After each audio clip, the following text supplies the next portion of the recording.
Pension को लेकर पूरे देश में क्यों मचा हाहाकार? केंद्र सरकार ने ऐसा क्या कहा जिससे टेंशन में आ गए लाखों सरकारी कर्मचारी, और क्यों बुलानी पड़ी जेसीएम की बैठक? जी हां दोस्तों, एक महत्वपूर्ण जानकारी आप सभी को इस वीडियो में दी जाएगी। चाहे आप सेवारत केंद्रीय कर्मचारी हों या फिर आप सेवानिवृत्त पेंशन भोगी, आप सभी के लिए एक महत्वपूर्ण जानकारी आज इस वीडियो में दी जाएगी। जैसे कि मीडिया में आपने भी सुना होगा और आपने भी देखा होगा कि पिछले सप्ताह एक खबर चली थी कि 2016 से पहले वाले पेंशनर्स को 8वें वेतन आयोग का और आगे आने वाले वेतन आयोगों का फ़ायदा नहीं मिलेगा। तो इसी से जुड़ी हुई एक महत्वपूर्ण जानकारी आप सभी के लिए, बने रहें इस वीडियो के लास्ट तक।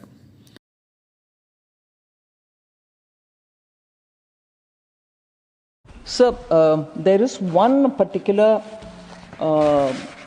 amendment which we brought in as government amendment, but it's now cleared from the Rajya Sabha, so it's part of the finance bill which has come here. I would like to highlight that.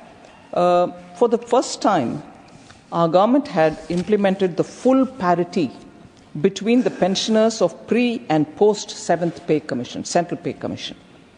All pensioners of the central government who had retired before 1/1/2016 are now drawing the same pension as employees who retired after 1/1/2016. The demand of pensioners regarding parity has been agreed to and implemented by this government. I'd like to thank Prime Minister Modi for having brought in that treatment, equal treatment for all pensioners, and this is something which we have taken on board in this finance. तो आइए शुरू कर लेते हैं ये video. पिछले सप्ताह जब संसद में वित्त विधेयक पेश किया गया था साल 2025 का, तो एकाएक केंद्रीय कर्मचारी संगठन और पेंशन भोगी टेंशन में आ गए। धीरे धीरे इस विधेयक को लेकर विभिन्न राज्यों के सरकारी कर्मचारी और पेंशन भी परेशान होने लगे। कर्मचारियों की राष्ट्रीय परिषद जेसीएम की बैठक भी बुलानी पड़ी। 29 मार्च 2025 को सचिव पेंशन को जेसीएम के सदस्यों के सामने अपना पक्ष भी रखना पड़ा। साथ ही उन्होंने ये भरोसा भी दिलाया कि इस संबंध में जल्द ही स्पष्टीकरण जारी किया जाएगा। इससे पहले संसद में जब वित्त विधेयक को मंजूरी दी गई, तब वित्त मंत्री निर्मला सीतारमण ने भी कहा था कि सत्यापन नियमों से मौजूदा पेंशन में कोई बदलाव नहीं होगा। दूसरी तरफ कर्मचारी नेताओं को अब भी यह यकीन नहीं हो पा रहा है कि इस सरकार उक्त विधेयक के जरिए खुद को ऐसी सख्ती से लैस कर लेगी जिसके माध्यम से पेंशन भोगियों के बीच में मतभेद किया जा सकता है।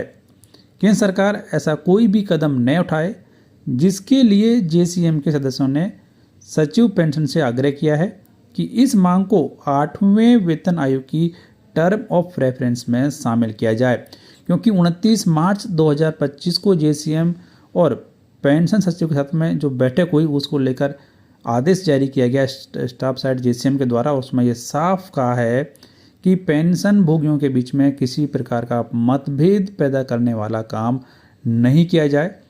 स्टाफ साइड की तरफ से जेसीएम की बैठक में सभी पदाधिकारी मौजूद रहे और उन्होंने केंद्र सरकार के जो सचिव हैं उनसे ये मांग की कि किसी भी प्रकार का बदलाव नियमों में नहीं किया जाए, और सरकार ने जो फैसला लिया है या फिर जो भी कर्मचारियों का डाउट है उसे लेकर एक नोटिफिकेशन और स्पष्टीकरण जारी करे। आगे कहा गया कि 8वें वेतन आयोग की घोषणा के बाद सरकार को सीसीएस पेंशन नियमों में इन संशोधनों के साथ आगे नहीं बढ़ना चाहिए।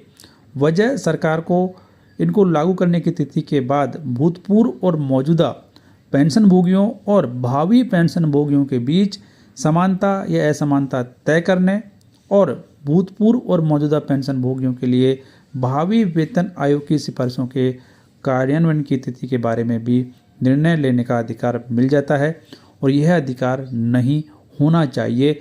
ये साफ जेसीएम की मीटिंग में कहा गया है कि केंद्र सरकार ऐसा कोई भी फैसला नहीं ले जिससे मौजूदा, वर्तमान और भावी पेंशन भोगियों के बीच में किसी प्रकार का मतभेद पैदा हो सके, क्योंकि सरकार ने जो फैसला लिया है वो फैसला कुछ ऐसा ही यहाँ पर लगा था, लेकिन सरकार भी ये स्पष्ट कर चुकी है कि ऐसा कोई भी बदलाव पेंशन नियमों में नहीं किया जाएगा, क्योंकि वित्त विधेयक में सेक्शन 149 को डाला गया है।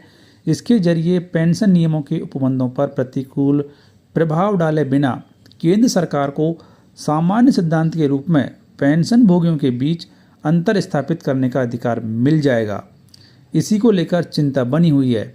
केंद्रीय वेतन आयोग की सिफारिशों को ध्यान में रखते हुए तथा केंद्र सरकार द्वारा निर्धारित ऐसे मानदंडों, सिद्धांतों और पद्धति के अधीन रहते हुए पेंशन भोगियों के बीच अंतर किया जा सकता है या बनाया रखा जा सकता है, जो कि केंद्रीय वेतन आयोग की स्वीकृत सिफारिशों से उत्पन्न हो सकता है। तो ऐसा जो सेक्शन 149 वित्त विधेयक में डाला गया है उसको लेकर चिंता उठाई गई और सरकार के सामने ये साफ मांग की गई कि ऐसा कोई भी बदलाव नहीं किया जाए।